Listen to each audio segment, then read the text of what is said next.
கிறிஸ்து இயேசுவுக்குள் அன்பான பிள்ளைகளே, பாடம் 22 உங்களை சந்திப்பதில் மிக்க மகிழ்ச்சி.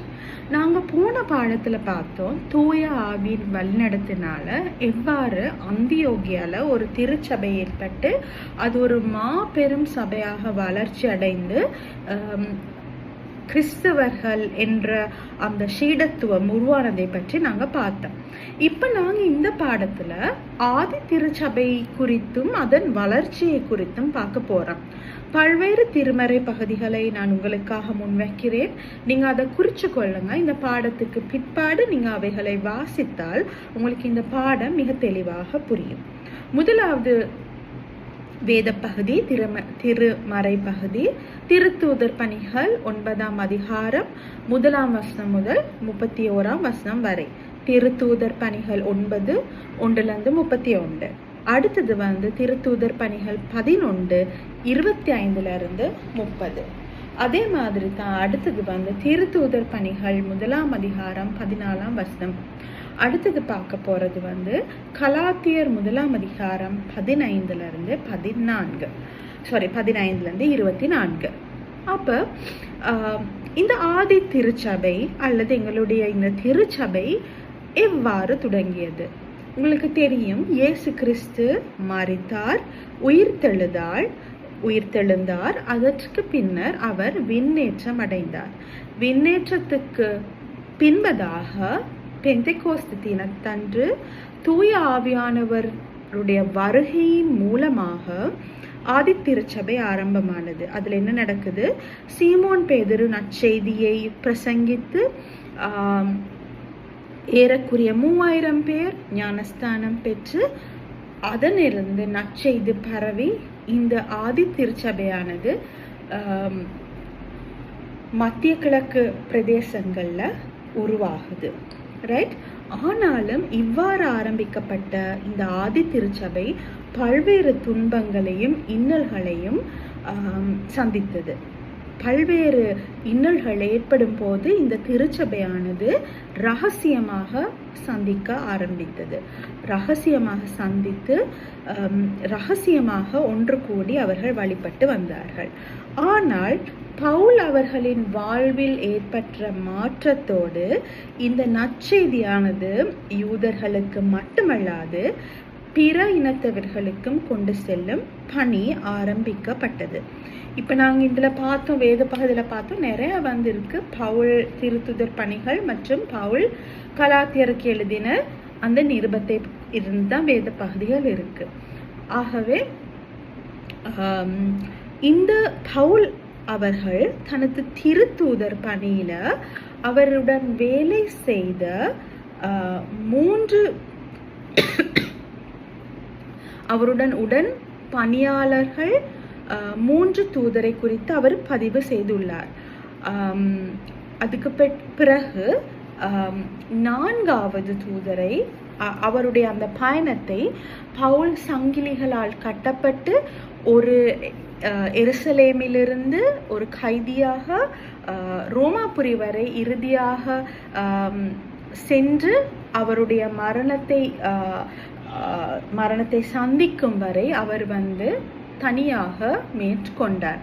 அப்ப யார் இந்த பவுல்? உங்களுக்கு தெரியும், பவுல் முதலாவதாக அவருடைய பேர் சவுல். அவர் தர்ஷ் நகர்ல பிறந்தாரு. அடிப்படையில் ஒரு யூத குடும்பத்தை சேர்ந்தவர். மேலும் அவர் ஒரு யூத குடிமகன். அது ஒரு பெரிய அட்வான்டேஜ். இப்ப ஒரு US சிட்டிசன் அப்படின்னு சொல்றது எவ்வளவு பெரிய ஒரு அட்வான்டேஜோ, அதே மாதிரி அந்த காலத்துல யூத குடிமகன் சொல்றது ஒரு பெரிய அட்வான்டேஜ்.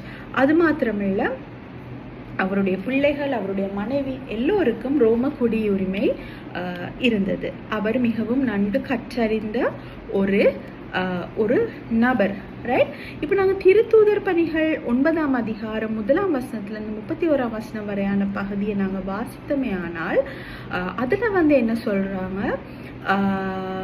பவுல் கிறிஸ்தவர்களை ஒழிக்கும் நோக்குடன் செயற்பட்ட ஒருவர். தமஸ்குக்கு போகும் வழியில அவர் மனம் மாற்றம் அடைகிறாரு. இதனால மனம் மாற்றம் அடைந்த பவுல் மூலமாக நற்செய்தி பிற இனத்தவருக்கு கொண்டு செல்லப்படுகிறது. அதுக்கு பிறகு நாங்கள் முதலாவது பாடத்தில் பார்த்தோம், இதுக்கு முன்னைய பாடத்தில் பார்த்தோம், பர்னபா வந்து அந்தியோகிய திருச்சபைக்கு போனனால என்ன நடக்குது, இறை அரசியலில் ஒரு புதிய திருப்பு முனையாக பிற இடங்கள்லையும் என்ன நடக்குது, இந்த கிறிஸ்தவ திருச்சபை வளர்ச்சி அடைய தொடங்குது. ரைட். அப்போ புனித பவுல் வந்து 3 மறை தூது பணிகளுக்கூடாக நற்செய்தியை பரப்புறாரு. இந்த 3 மறை தூத பணிகள் சொல்றது பவுல் சென்ற 3 பிரயாணம். அது நான் முதல் சொன்னது போல 4வது பிரயாணம் வந்து அவர் வந்து அவருடைய மரணத்தை குறித்தான பிரயாணம். அதை அவர் தனியாக எதிர்கொள்கிறாரு. அப்புறம் அவர் முதலாவது பயணம் என்னதுன்னு பார்ப்போம். அவருடைய முதலாவது பயணம் வந்து அதுக்கு சொல்றது தூதுரை பயணம். தூது உரைக்கிற, நற்செய்தியை உரைக்கிற அந்த பயணம். முதலாவது பயணம் வந்து அவர் வந்து அந்தியோகியால ஆரம்பித்தாரு. அவரது பயணத்தின் உடன் பணியாளர்களாக பர்னபாவும் யோவானும் மார்க்குவும் போறாங்க. பர்னபா, யோவான், மார்க்கு அந்தியோகியால ஆரம்பிக்கிறாரு. அப்பிறகு அவர் 2வது பயணத்தை மேற்கொள்கிறாரு. அந்த 2வது பயணம் வந்து அவர் பிற இனத்தவர்களிடையே சில காலங்களுக்கு பிறகு அவர் வந்து போறாரு. அப்ப வந்து என்ன செய்யறாரு, ஏற்கனவே அவர் சந்தித்த அந்த நபர்களை சந்தித்து அதற்கு பிறகு அவர் வந்து என்ன சொல்றாரு, பிற இடங்களுக்கு போறாரு. மனம் மாற்றம் அடைந்த மக்களுக்கு அவர் வந்து திருச்சபைகளுக்கு கடிதம் மூலமாக தொடர்பு கொள்கிறாரு. 3வதாக அவர் என்ன செய்யறாரு, அந்தியோகியால இருந்த பிறகு 3வது மிக தொலை தூரமான நீண்ட பயணத்தை ஆரம்பிக்கிறாரு. அவருடைய அந்த 3வது பிரயாணத்துல தான் எபேசு பணி தொடங்கியது. ரைட். ஒரு எபேசு சொல்றது ஒரு மகாநகரம். அந்த நகரத்துல எபேசு வந்து ரோம பேரரசின் ஒரு பெரிய மாகாணமாகவும் ஆசியாவின் தலைநகரமாகவும் இருந்துச்சு. இங்கு சென்று ஆனா பிரசங்கிக்கிறதுக்கு ஆவியானவர் அனுமதிக்கவில்லை. ஆகவே பவுல் அதனூடாக அவருடைய பயணத்தை நிறைவு செய்கிறாரு. இப்பொழுது என்ன நடக்குது, பவுலுக்கு வந்து எபேஸ்ல வந்து பெர்மிஷன், ஆவியானவர் பெர்மிஷன் கொடுக்கல திருத்தூதர் அந்த பணியை மேற்கொள்கிறதுக்கு. ஆகவே அவர் எபேஸ்ல வந்து வர்றாரு. அவருடைய பணியை அந்த இடத்துல முடிச்சு கொள்றாரு. அந்த இடத்துல இருந்து அவர் மீண்டும் எருசலேமுக்கு வர்றாரு. எருசலேமுக்கு வந்த போது ஆசியாவை சேர்ந்த சில யூதருக்கும் பவுலுக்கும் இடையில ஒரு பெரிய தீவிர முரண்பாடு ஏற்படுது. இதன் நிமித்தமாக பவுல் கைது செய்யப்பட்டு 2 வருடம் சிசிரியால இருக்கிற சிறையில இருக்கிறாரு. ரைட். அப்ப அதுக்கு பிறகு என்ன நடக்குது, இறுதியாக பவுலும் அவருடைய கூட இருந்தவர்களும் ரோமுக்கு அழைக்கப்படுகிறார்கள். அங்கு பவுல் குற்றம் சாட்டப்பட்டு அவரை வந்து விசாரணைக்கு உட்படுத்துறாங்க. அவர் அங்கு இருந்த போது அவர் நற்செய்தியை பரப்பும் பணியிலையும் அவர் வந்து ஈடுபட்டு இருந்தாரு. அப்ப பிள்ளைகள், உங்களுக்கு தெரியும், இந்த ஆதித்த திருச்சபை வளர்ச்சி அடைந்து பல்வேறு இன்னல்கள், பல்வேறு துன்பங்களுக்குள்ளாக கடந்து செல்லுது.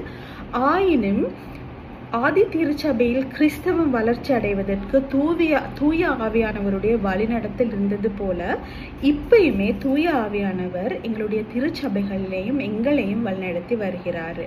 நாம் வாழும் சூழலில் முடிந்த அளவு நற்செய்தியை அறிவிக்க வேண்டியது என்னுடையது, உங்களுடைய கடமையே ஆகும்.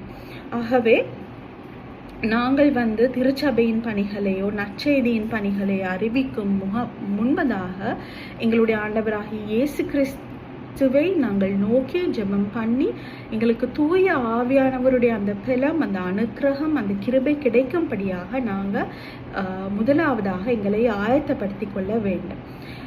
ஆகவே பிள்ளைகளே, நாங்கள் எங்களோட வாழ்க்கையில என்ன செஞ்சாலும் கடவுளுக்கு முதலிடம் கொடுத்து அவருடைய சத்தத்தை கேட்டு நாங்கள் நடப்போமே ஆனால் எங்களுடைய வாழ்வு மிகவும் செழிப்பான ஒரு வாழ்வாக மாறும். உங்களுக்கு குறிக்கப்பட்ட செயற்பாடு பவுலின் 3 பிரயாணங்களையும் குறித்து மிக டீட்டெயில்டாக எழுதுங்க. நான் உங்களுக்கு சும்மா சாராம்சங்கள் தான் கொடுத்தேன், சின்ன சின்ன சாராம்சங்கள். ஆகவே நீங்கள் அந்த பயணத்தை குறித்தான டீட்டெயில்ஸை பார்த்து குறித்து எழுதி கொள்ளுங்கள். இன்று உங்களுக்கு கொடுக்கப்படுகின்ற மரண வசனம் திருத்தூதர் பணிகள் 1வது அதிகாரம் 8ஆம் வசனம். திருத்தூதர் பணிகள் 1வது அதிகாரம் 8ஆம் வசனம். தூய ஆவி உங்களிடம் வரும்போது நீங்கள் கடவுளின் வல்லமையை பெற்று எருசலேமிலும் யூதேயா சமாரியா முழுவதும் உலகின் கடைசி பரியந்தமும் எனக்கு சாட்சிகளாக இருப்பீர்கள். ஆகவே பிள்ளைகளே, நாங்கள் எங்களுடைய தேவனுக்கு சாட்சிகளாக இருக்கும் பொருட்டாக எங்களுடைய கண்களை மூடி நாங்கள் ஜெபம் செய்வோம். அன்பும் இருக்குமில் எங்கள் நல்ல பிதாவே சுவாமி, நீர் தந்த இந்த அருமையான வேலைக்காக நன்றி ஆண்டவரே சுவாமி. ஆண்டவரே, உமது திருச்சபை வளர்ச்சிக்கு உமது தூயாவியானவருடைய வழிநடத்தல் எவ்வாறு இருந்ததோ ஆண்டவரே, எங்களுடைய வாழ்க்கையிலும் ஆண்டவரே வளர்ச்சி அடையவும் ஆண்டவரே, நாங்கள் உமது ஆவியிலே வளர்ச்சி அடைய நீரே ஆண்டவரே சுவாமி, உமது தூய ஆவியானவருடைய வழிநடத்தலினால் எங்களுக்கு அனுக்கிரகம் செய்யும் ஆண்டவரே.